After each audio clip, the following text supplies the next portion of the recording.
afternoon, students.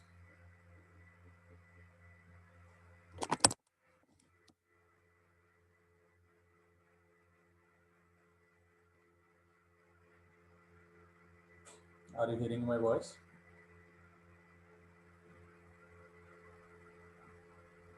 Okay. In our last class, we completed, we discussed about a general description over anti-caste movements in India, in colonial India basically.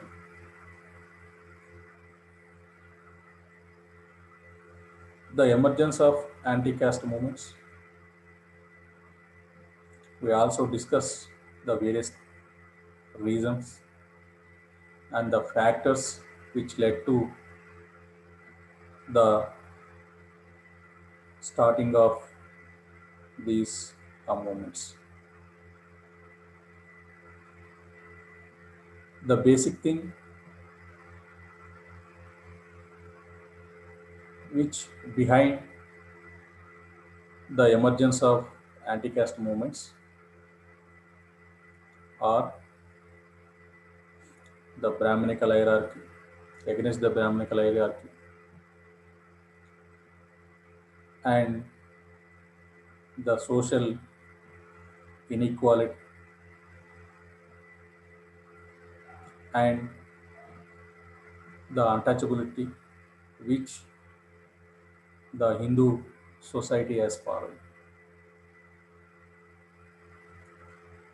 So, apart from these, many other causes also there, many other factors also, reasons also you find. After this general description, you can have the various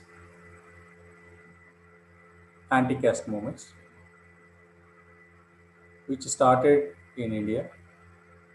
Basically, Adi Dravida movement and influence of Adi Dravida movement, Adi Hindu movement has started in Telugu speaking lands, and certain other movements have started. Adi Hindu movement also started in Uttar Pradesh, and some other movements have started in Punjab and Haryana. So likewise, you find the various anti-caste movements in India, particularly in the British India. Today, we're going with the first and foremost a movement, which is a basic inspirational movement started in the southern India, particularly which started in Tamil Nadu, is the Adi Dravida movement.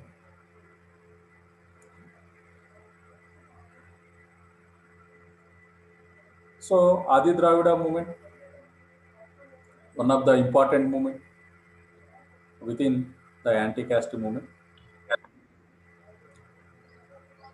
and within the anti-caste movement, Naveen,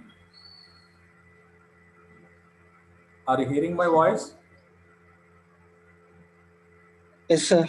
All right. So the Adi Dravida movement,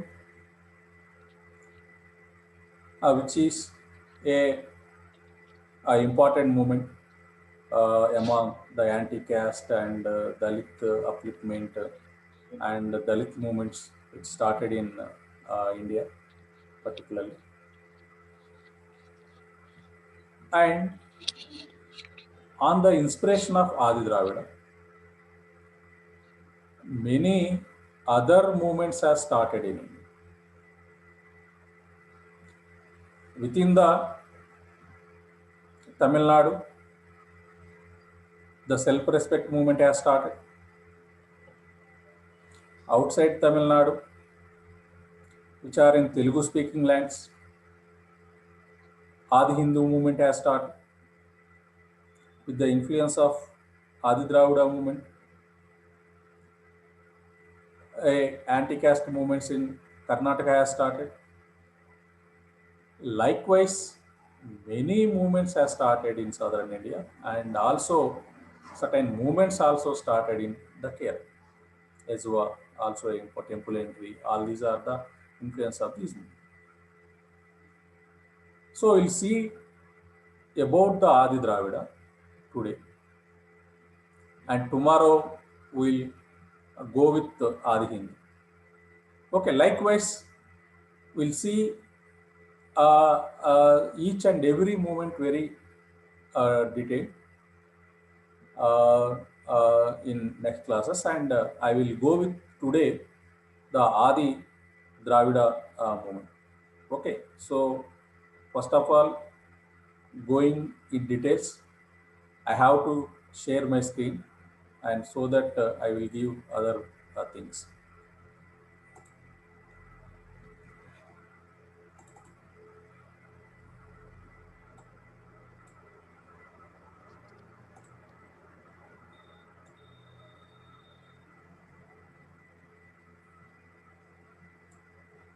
Okay, so Adi Dravida movement in Tamil Nadu. The Dravidian movement in British India started with the formation of Justice Party on 20th November 1916 in Victoria Memorial Hall in Madras by T.M. Nair and P. Tegaraya Chetty as a result of series of non-Brahmin conferences and meetings in the presidency.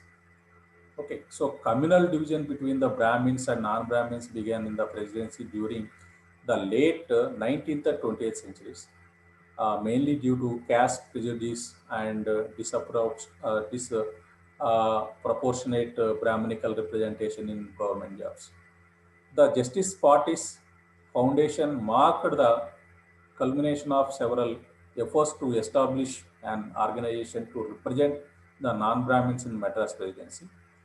The background of this movement was known as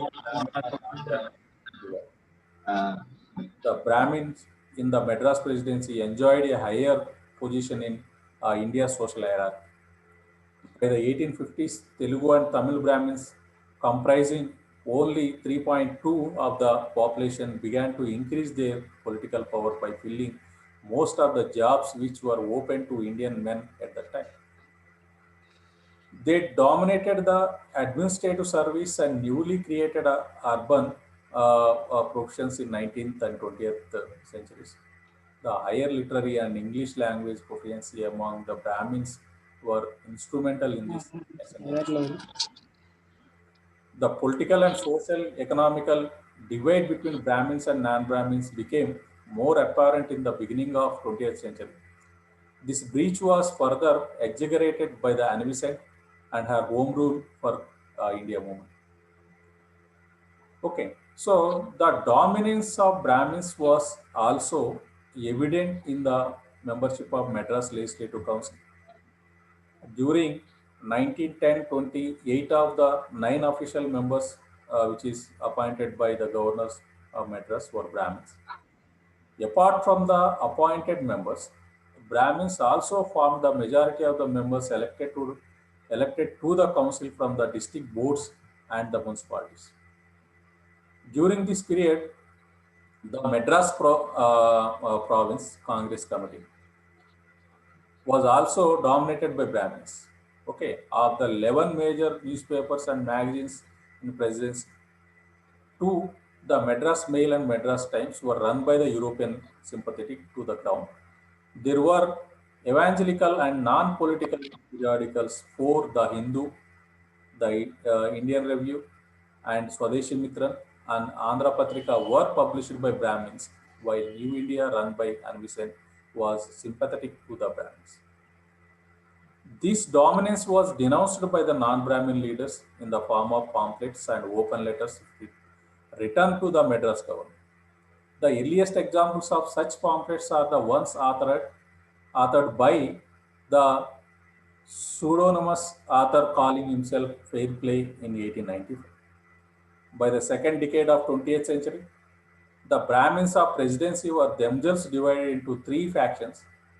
These were the Mylapore faction comprising Chetpat Iyengar and Vembakam Iyengars. So the Egmore faction led by the editor, the Hindu, the Kasturi Ranga Iyengar. The Salem nationalists led by Rajagopalasar. A fourth non-Brahmin faction rose to compete with them and became the Justice Party. Okay, so with the influence of this Dravida movement or Dravida movement, which led to the establishment of foundation of this Justice Party has taken place. Okay, so I will give you the important things while foundation of the Dravida movement has taken place. Okay, the vast Indian subcontinent in its 5,000 years of history has nourished the growth of great civilization, vitalized through cross-cultural contact and characterized by the diversities of cultural and racial differences, religion and language. The caste, the major division of India is between the Aryan North and the Dravidian South.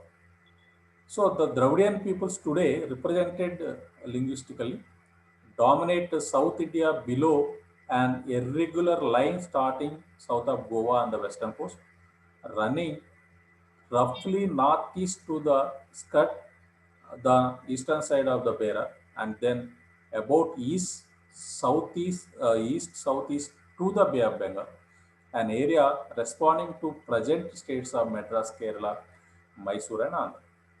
The South having only lightly been touched by the influence of Islam during the period of Mughal rule in the North, and representing today a vestation of traditional Hinduism, is within the wider context of greater tradition of Indian civilization, culturally distinct from the areas to the north.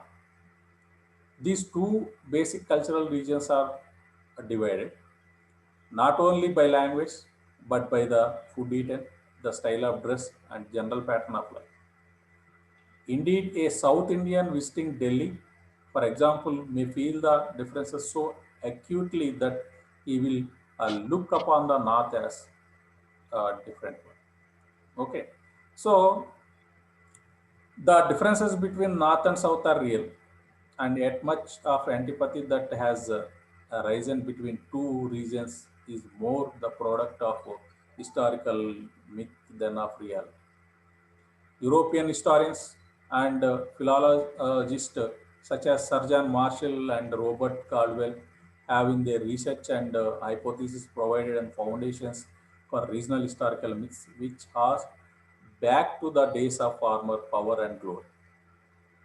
The Dravidian nationalists, particularly the Tamils, have reconstructed a history from the scanty source and conjecture which recalls all antiquity dating from the Indus civilization to the powerful Tamil kingdoms of the south, out of which blossomed 2000 years ago the richness of Tamil literature. The origin of Dravidian people is still a debated topic, but it is generally accepted that they are not indigenous to the subcontinent. It has been suggested that they are the descendants of the last tribes of Israel, that they are the South India through migrations by sea, North America, Africa, and West Asia. Okay, so it is somewhat background. Okay, so no need of going to that.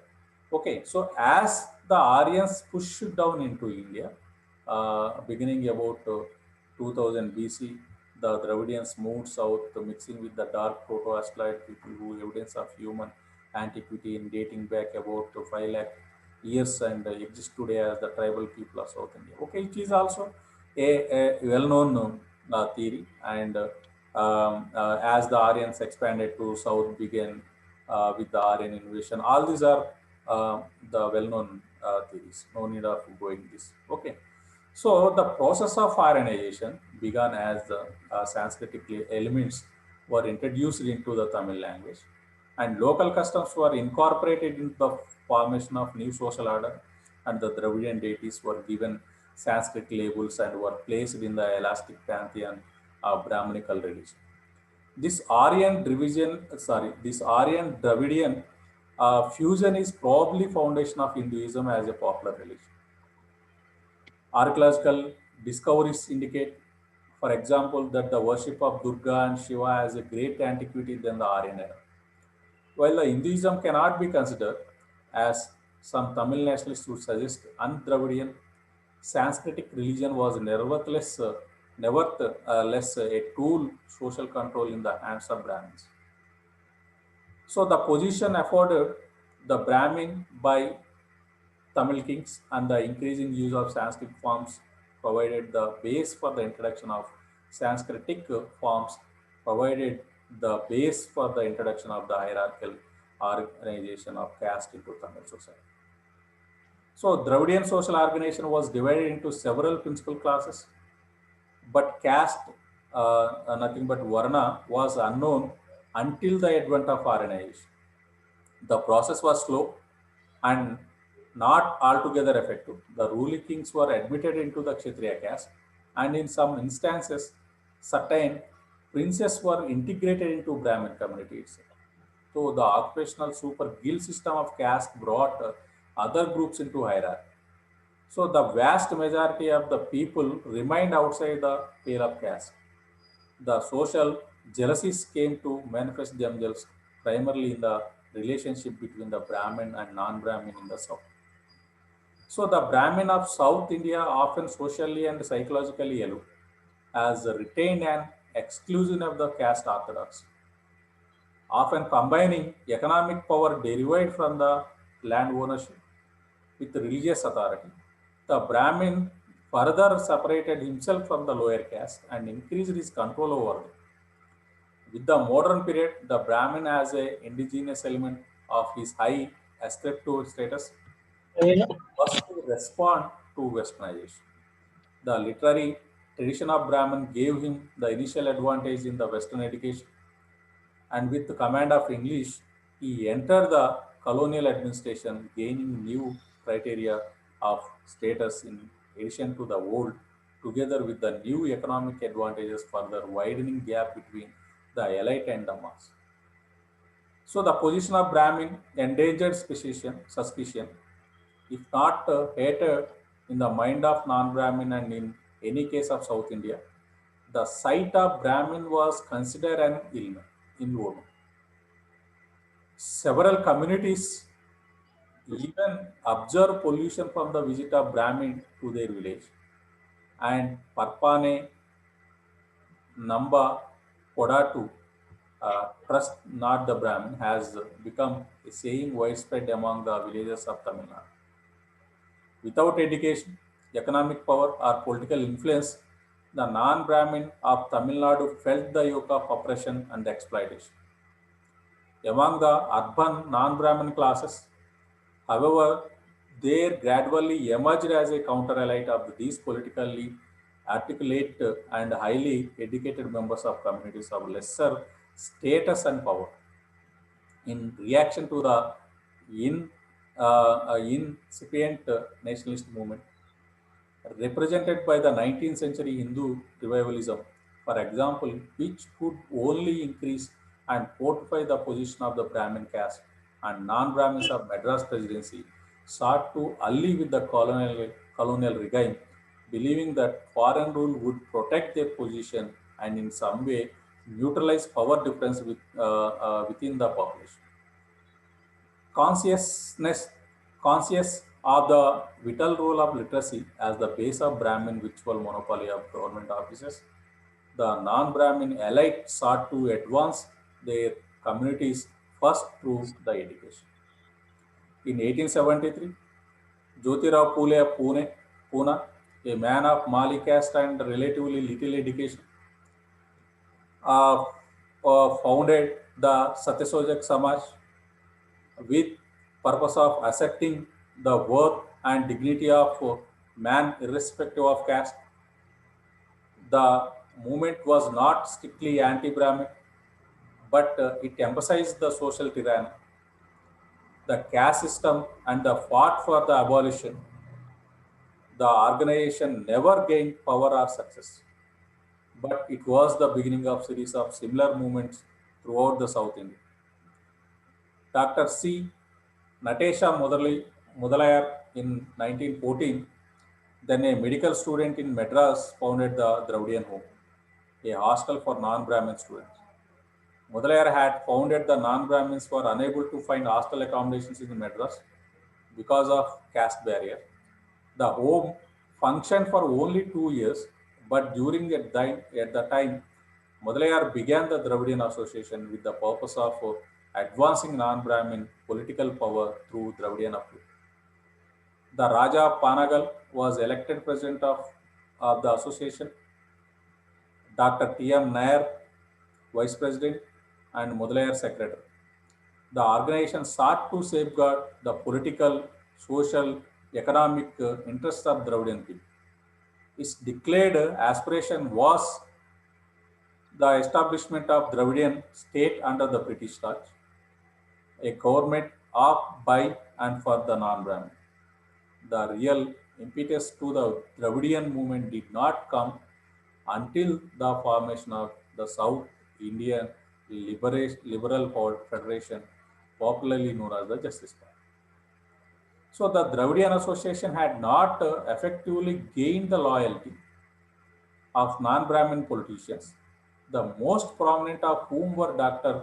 T.M. Nair and Sir P. Tigaraya Chetty. Chetty, an industrialist who had been member of the Madras Corporation and was its first non-official president, was at complete loggerheads with Nair. Mudaliar attempted to bring about rapprochement between the two leaders, and in November 1916, Setti and Nair came together with other leaders of non-Brahmin community to consider that measure might be adopted to check the increasing political power of Brahmin caste. It was resolved that an association of non-Brahmin Hindus be formed under the name of South Indian People's Association, endowed with the original capital of 1 lakh rupees, primarily from Jamindars. The association would voice the grievance of the non-Brahmin through English and vernacular journals. In pursuance of these aims, a printing press was purchased and the first issue of Justice, the official organ, appeared on 26 February 1917. It was soon followed by Tamil daily Dravidian and later a Telugu paper, Andhra Prakashika. Okay, soon after the formation of the South Indian People's Association in Deccan in December 1916, Setti, as secretary of the association, issued the Non-Brahmin Manifesto, surveying the conditions of non-Brahmin community and pointing out the direction of advancement. The non-Brahmins of Madras Presidency outnumbered the Brahmins 22 to 1, and the untouchables alone outnumbered them 5 to 1. The Brahmins, however, because of education, religious authority, economic power, political influence, and social prestige, stood as an exclusive elite in just a position to the illiterate masses who constituted more than 95% of the society. The manifesto discussed the overwhelming preponderance of Brahmin in public services and the governmental bodies, and it recognized that the virtual monopoly of political power was due to educational advancement of the Brahmin community. Old established traditions, the position of Brahmins as the highest and most sacred of Hindu caste, the nature of their ancient calling, and the steady inculcation of the belief, both by written text and oral teaching, so that they are so many divinely ordained, the intermediaries without whose active intervention and blessings the soul cannot obtain salvation, and their consequent freedom from manual toil. All these helped them to adapt themselves easily to the new conditions under the British, as under previous epochs, in larger numbers and far more successfully than the other castes and communities. When you see Dravidian upsurgence in the Tamil land, the second half of the 19th century witnessed sporadic yet determined attempts by lower caste to articulate their deprivation and humiliation and also a sense of longing to belong to their original Dravidian culture. Here, it was easy to give linguistic, ethnic, and indigenous identity to the non-Brahmins who had a language with a non-Sanskrit origin, organized a Dravidian. Their oppressive present and distorted past were attributed to the alien invasion of Brahmins, descendants of the Aryan conquerors. Such reinterpretations of the past was buttressed by situations that obtained in the region, strengthening the suspicion that the South India's Brahmins were still conspiring to suppress the Dravidian people and their culture.